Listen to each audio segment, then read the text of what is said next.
Is your life moving too fast? Do you maybe perhaps have too many things on your plate? Are your children driving you crazy? Well, you're in luck. Today's episode, we're going to be talking about how to slow down. This is the Existential Stoic podcast. I'm Randy. That's Danny. What's going on, Danny? What's up, Randy? Danny, have you ever felt like you needed to slow down? Yes. Like, I mean, really honestly, like, yeah, all the time. I think like it's so because it's like it's so easy to feel like you're not doing enough. And then you get the ball rolling and start going, and then you're afraid to lose momentum. So then you just keep stressing about it. And it's like this weird double-edged sword. Like you want to keep moving fast and you want things to happen faster and faster, but at the same time you keep speeding up more and more and you just get stressed out and overwhelmed and it's terrible. And then it can actually slow you down anyway, because then you get like anxiety, depression, stress that just destroys your work anyway, so it doesn't matter. Yeah. It's like ever since all this new technology has come into our lives, we don't have boredom anymore, which was like the time when your brain could just flush out all that garbage and you could figure out things that you needed Yeah. to. Now it's just one thing to the next to the next. And then anytime we have a spare moment, we just scrolling through somebody else's BS on social media. Well, it's like happening this week. Like I was like, or like 2 weeks ago, I was like really stressed out, starting to get depressed. And then I took a break, but then I was on my phone like making notes of like what to do. And that was then that I realized I was like working on like four distinct, very different things. I was like, this is the problem. Hmm. So Yeah, yeah. I know. That's one thing that I do too, is I make a list of everything I'm up to, and usually it's like in the 60s. It's some absurd Yeah, number it's of insane, things. right? You can't keep it straight. Yep. Yeah. So to help everybody and ourselves for posterity, because listening to our old episodes is the best way whenever we have a problem. But we're gonna At go least I over knew the how answer to, once, right? yeah, right. I'm like, why did I know that now then, and I don't know it now? What's going on? Yeah. How it always goes. So we're gonna go over a few helpful hints for how to slow down. I will start first. My first one for how to slow down is stop now. So like when you feel overwhelmed, when you feel like you need to slow down, it's not something where like, oh, when I get there, then I'll slow down. When the kids get to college, then I'll slow down. It's like, no, right now you're feeling overwhelmed. Right now you need to slow down. So stop now. And I mean, I'm sure there's a lot of people who are like, but I can't stop. I'm at work. I have these things, these deliverables I need to get done. And it's like, you're not stopping forever. Like you Yeah. can stop, you can take three very deep breaths. You could stop, you can meditate for 5 minutes. You could stop, you could just look out a window for 5 minutes. Like something to just stop right now, because at this moment you're overwhelmed, you need to slow down. So listen to your body.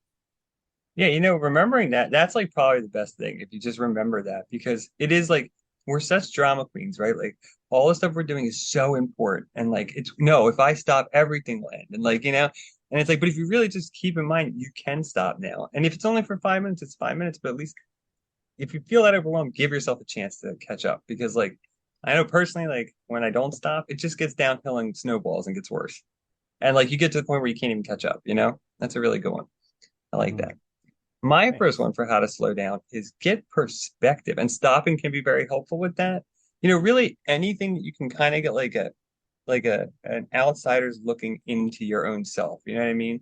Sometimes for me, like talking to somebody, like talking to you, can be a really good way to get perspective. Like what I'm doing, talking to like my partner, doing something completely different, whatever it is, but just try to get perspective and have like an outsider's view in on yourself, because we get caught up in our heads, and that's I think what also kills us, because like I said, we act like all of our stuff's so important, and this matters more than anything else. And it's like, it's so easy to lose perspective on what matters, what's important, and really what you want. Mm.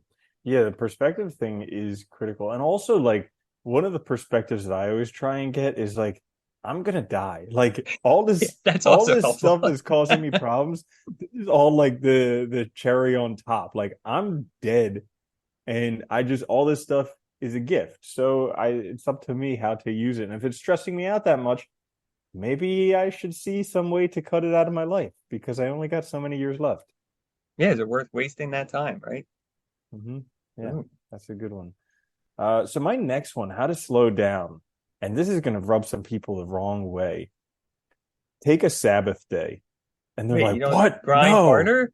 religion's wrong. The Bible and God is wrong. And but so here's this thing, okay? So I listened to this book called The Ruthless Elimination of Hurry, Hmm. Hurry, Hurry.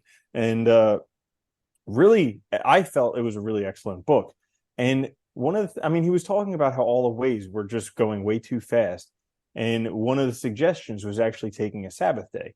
And there were a bunch of stories in the book, and I'll mess them up by sharing them right now. But it was basically like, he was traveling with some people, I don't know, I'm going to say in the Middle East somewhere. And like they would go, and then all of a sudden one day they would stop, and he would be like, come on, we need to get there, and they're like, no. And he was like trying to convince them. He's like, I have this important appointment, we need to go there. And they're like, no. And eventually he found out that they stopped because they were waiting for their souls to catch up with them, like, because Ah, in life they move too fast. So anyways, since I read that book, I like that. I've been implementing a Sabbath day, and it's just like it's a day where you focus on rest. Okay.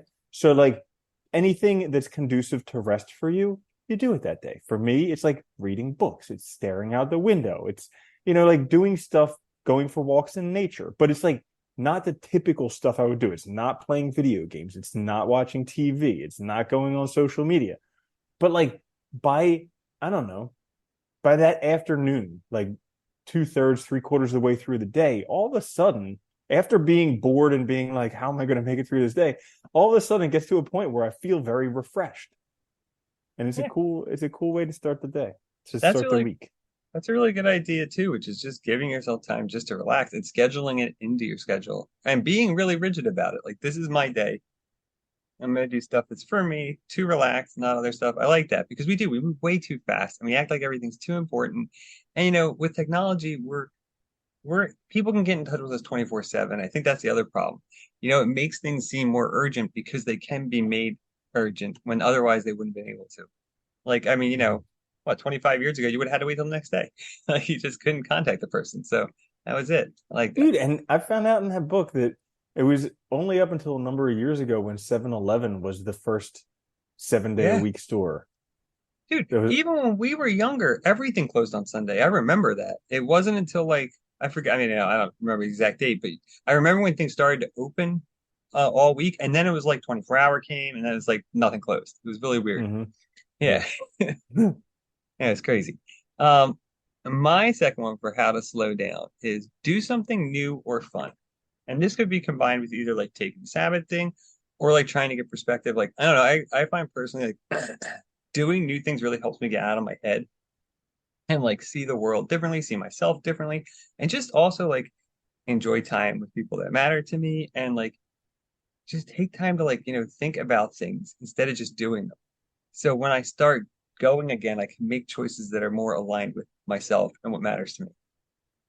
And I think it's in Yeah, the that's same a vein as like the Sabbath, like just giving yourself a chance and even scheduling it into your week is a good idea. Yeah, it sounds a lot like the artist dates from the artist Yeah, way. that's what I Yeah, was because thinking of kind of, yeah. that's a good way to take yourself out and to like enjoy time with yourself. And just get new Yeah. experiences and do new stuff and try new things. It's nice. Yeah. It Hmm. Great one. So my last one for how to slow down is spend some time in nature. This is my cure all for everything. really is a Like good whenever cure I'm all not though. feeling good, I just go in nature because it's crazy because it's I don't even know how to describe it, but like nature has all these crazy patterns and like all these different things, and there's so much to hold your attention, and it's very colorful and vibrant, and sometimes during the winter it's very dreary and dead and bleak, but it's always something new and it's always changing, and it's good for I don't know, kind of resetting the batteries. I think it is too. Like we've designed our world to be so homogenous because it makes us feel secure, it makes us feel safe, we know what to expect. But like it's all constructed. If you go in nature, like yeah, things might look similar, same kind of trees and stuff, but then they're all actually unique. They're all different. They're all individuals. And I think it is really cool because there is no like, yeah, things might look sort of similar, but there's no repetition. Whereas like the human world, there's a lot of like duplication, of things. Mhm. And so yeah, it is. It's a big difference.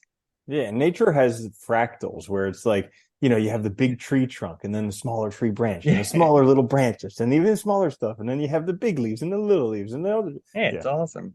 And I Mhm. don't know, like the views and stuff. Yeah, it is really cool. Especially when you get out in nature, like actually going out and be like out in nature is really cool too. I like that. Hmm. That's a Yeah. good one though. It is refreshing. We definitely all need it.